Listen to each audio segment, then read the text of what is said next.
Okay. Alas 11 in punto mga kamugil.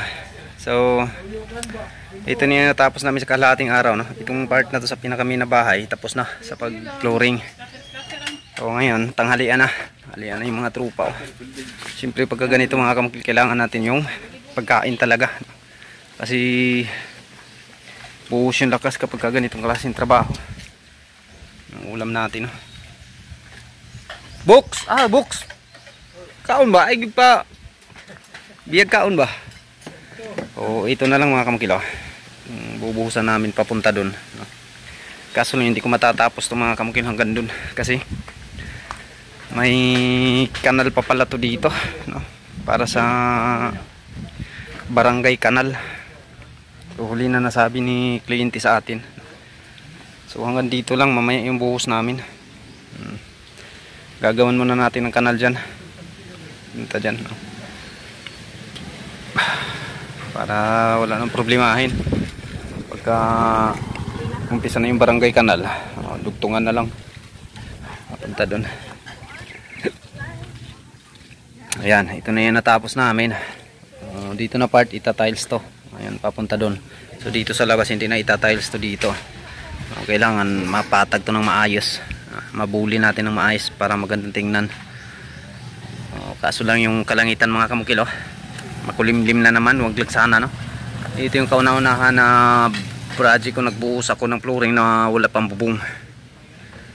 Kasi yung gusto ko mga kamukil, pagdating ng ating mga roofing cladding, maayos yung lalatagan natin. Dito natin siya ilalatag kasi dyan natin hihilain yung roofing papakit dun sa taas. Para iwas gas-gas yung ating bubong. Kain mo na yung trupa. Kanina merienda, tapos ngayon tanghalian, mamaya naman pagka tapos nito magbuhos, merienda na naman para yung lakas ay tuloy-tuloy. So matapos namin to sa pag-flooring, sana lang hindi uulan mga kamukilo. Ito yung pinapangambahan ko. Yung gamit nating simento dito is mega, madali lang naman titigas yan. So yung mixing ko naman dito mga kamukil, 124, no? 4 na sakong buhangin, 2 sakong graba, 1 sakong simento dito sa pinakami na flooring, no? Pero itong aapakan na sasakyan mga kamukil, ano tayo dito, 123 yung mixing natin dito sa grahe. Kailangan mas matibay to dito. Dito lang tayo nag 124 sa pinakami na flooring, tapos dito sa grahe 123 lang tayo dito para matibay. Burn! Nangita si mga bird, oh. Bernie. Bagong laya. Hala. Si Kuan ibukala rin tiradang Bernie ba? Yawa. Bagong laya. Ayan. Kung kila. Yan yung taga ano natin. Taga bully dyan sa flooring.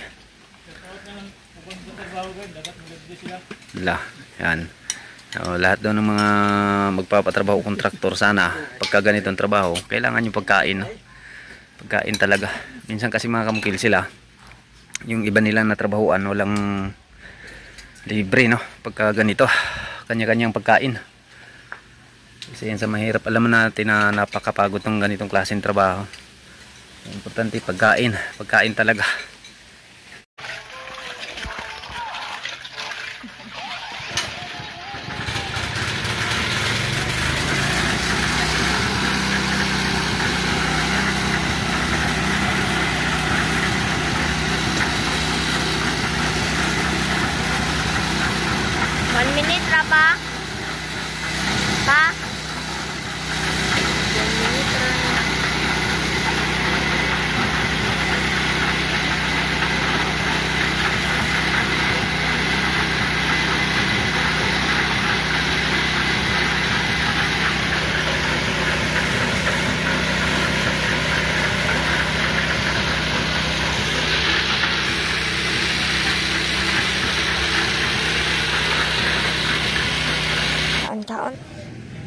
Ayan yung ating mga skilled mga kamukilo.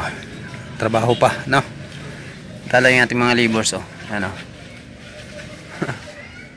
Umiinom na. Papalamig na. Tagay yung skill, tagay.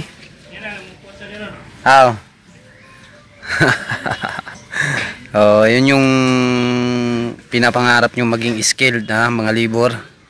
Okay, yung pinakahuli talaga sa trabaho pagka nag-flooring.